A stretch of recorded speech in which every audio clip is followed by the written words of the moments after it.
At first glance, the water reserve has a volume of about 160 trillion cubic meters.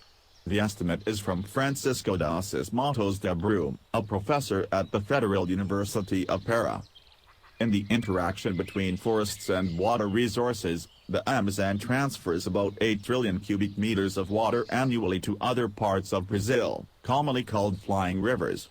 This water, which is not used by the residents of the region, represents an enormous environmental service provided by the biome to the country, supporting agribusiness and the rainfall regime, responsible for the hydroelectric generation reservoirs in the south and southeast regions of the country.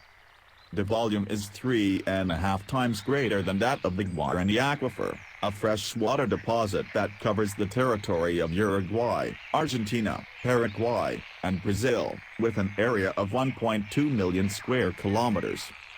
The underground reserve accounts for more than 80% of the total water in the Amazon. For example, water from rivers in the Amazon accounts for only 8% of the biome's hydrology.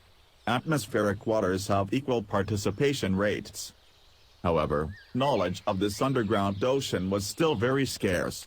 It needs to be improved, both to assess its usability for humans and to preserve it due to its importance. Work on the Amazon aquifer began 10 years ago, but research indicates that it is located on one of the most beautiful river beaches in the country. It has an underground freshwater deposit with a volume of about 86.4 trillion cubic meters, and its formation dates back to the Cretaceous period, about 135 million years ago.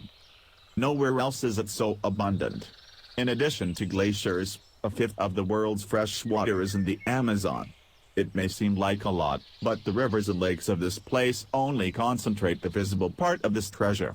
Beneath the earth are huge freshwater lakes called aquifers. The largest on the planet is the Guarani, but the team of researchers has just revealed that the Alto do Jau aquifer, which stretches across Amazonas, Para, and Amapá, is almost twice as large. However, one of the limitations to the use of available water is that the knowledge of its properties is very precarious. Information on the quality of the water in the reservoir is also lacking to determine the quality for consumption.